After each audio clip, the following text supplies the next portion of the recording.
Hey everyone, today's video is about when you snap at them after having the worst day ever. Well, it's really more complicated than that. But anyway, please don't forget to subscribe, like, and share. And also, shout out to Laura West1219. Thank you guys for listening, and let's get going. You've had bad days before. Days when nothing seems to go right. When it feels like the world is conspiring against you. But today was on a whole other level. It started with the media, your latest heroic save, which should have been a moment of triumph, was being picked apart in the press.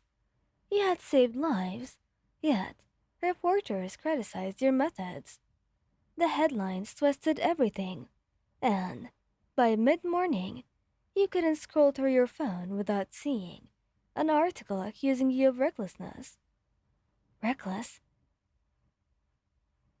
You had muttered under your breath, trying to brush it off, but the weight of it all had clung to you.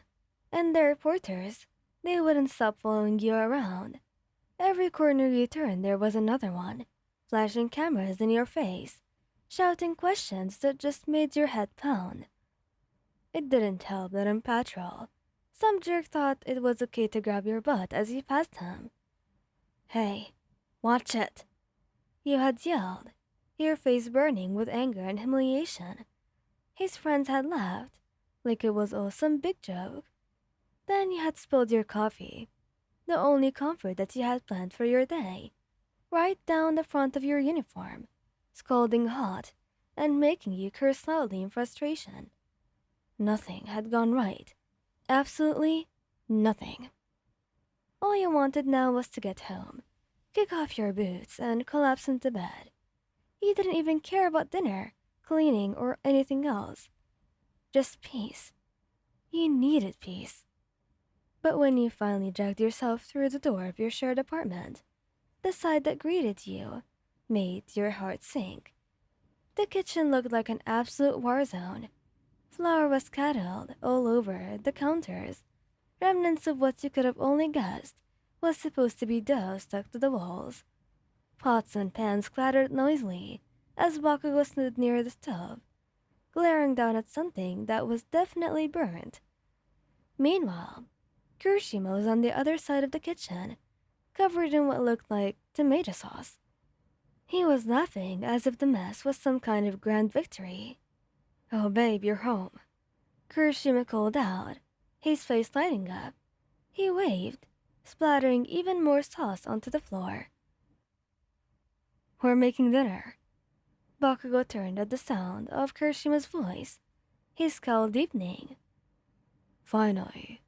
Get over here and help. This idiot doesn't know how to make anything without turning into a damn food fight." You stared at them, feeling your body tense up.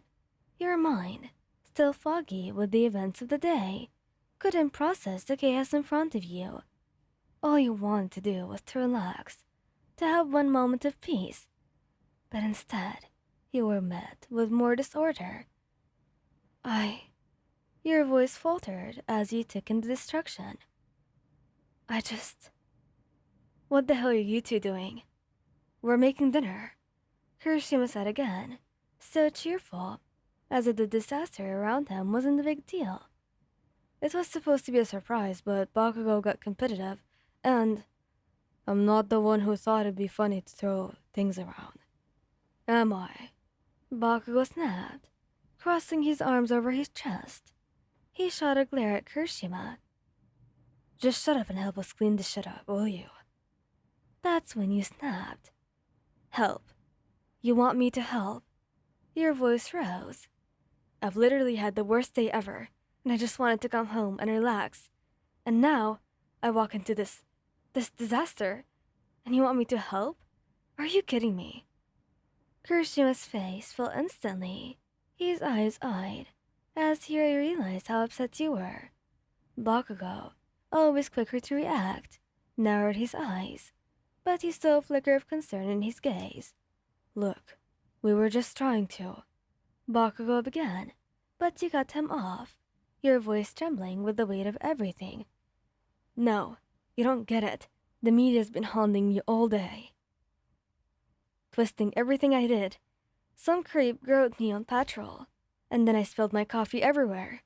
All I wanted to do was come home and have one peaceful moment. But now, I'm dealing with this. He gestured wildly at the kitchen, feeling tears of frustration perk at the corners of your eyes. There was a beat of silence as your words hung in the air. Baku's usual sharp retort never came. Instead, he just stood there, looking at you with an intensity that made you want to look away, but you couldn't. Kirishima, on the other hand, stepped closer, his eyes soft and full of worry. "Hey, I didn't know," Kirishima murmured, his voice gentle as he reached for you. "I'm sorry, babe. We weren't trying to make things harder for you, I promise." Bakugo sighed, running a hand through his spiky hair. "We messed up. I'll clean the shit. You just..." He stopped himself, looking uncomfortable. "You don't have to do anything. Just go down or something." It wasn't often that Bakugo admitted to being wrong, but the fact that he was willing to take the blame made something inside you soften. Still, the weight of the day pressed down on you, and you shook your head. "I really don't want to sit down. I don't even know what I want anymore," he muttered, rubbing your eyes with the back of your hand. Kirishima wrapped his arms around you, pulling you into a tight embrace. "It's okay. You don't have to now, okay? You can just let us take care of you. We can fix this, I promise." You leaned into him, melting away the tensions of the day in his warm embrace. Bakugo stepped closer too, resting a hand on your shoulder in his own version of comfort.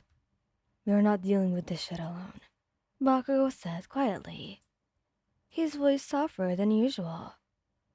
"Whatever those assholes are saying, and whatever happened today, it doesn't matter.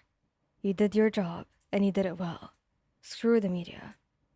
And screw that guy who grabbed you as well," Kirishima added, his tone defensive. "No one messes with you like that." He let out a shaky breath, nodding against Kirishima's chest.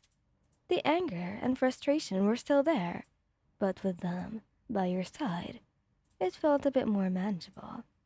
"Thanks." "Don't mention it," Bakugo muttered, squeezing your shoulder. "Now sit down. I'll clean this up, and we'll order something." Kirishima nodded. "Just leave it to us, Wyan.